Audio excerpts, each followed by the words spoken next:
Magandang umaga! Kumusta po? Narito po ulit ang update natin para sa lagay ng ating panahon. Ngayong umaga po ng August 11, 2025. Sa ngayon po ay dumadaplis na sa Philippine Area of Responsibility ang bagyong Podul at anumang sandali ay tatawagin na po yan sa local name po na bagyong Goryo. Nasa layo ngayon ng 1,300 km east ng Batanes. Mababa po ang tsansa nito na direktang makaapekto dito sa ating bansa maliban sa bahagyan nitong mahatak ang habagat na siyang magpapaulan sa ilang bahagi po ng ating bansa. Posibleng sa Miyerkules ng gabi, tuluyan na rin po iyan na makakalabas muli sa ating area of responsibility.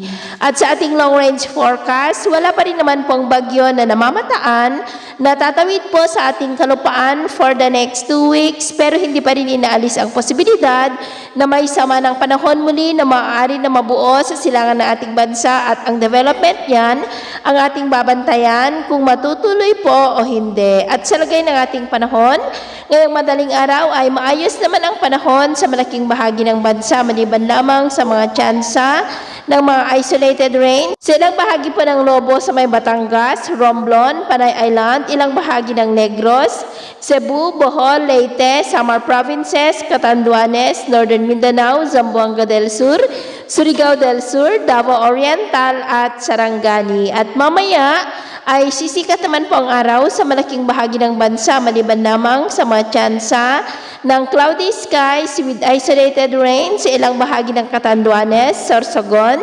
Masbate, Romblon, ilang bahagi ng Kabisayaan, Surigao del Norte, Northern Mindanao, Sarangani at Davao Occidental. At mamayang hapon, mas maraming lugar ulit ang makakaranas ng mas maulap na kalangitan with isolated rains. Kaya kung lalabas tayo sa ating mga tahanan, ugaliin lamang po natin lagi ang magdala ng kahit anong panangga natin sa init ng araw at protection na rin po sa mga biglaang buhos ng ulan. At sa atin naman pong mga baybayin, wala na po tayong nakataas na namang gale warning signals, pero bayong pag-ingat lamang po kung papalaot tayo para po mas makaiwas sa mga sakunang pangkaragatan. So ito na ang latest update natin sa araw na ito. Ako po muli si Gems na nagsasabing sa kahit na magsubok na darating sa ating buhay, huwag po tayong mawawalan ng pag-asa. Thank you and God bless!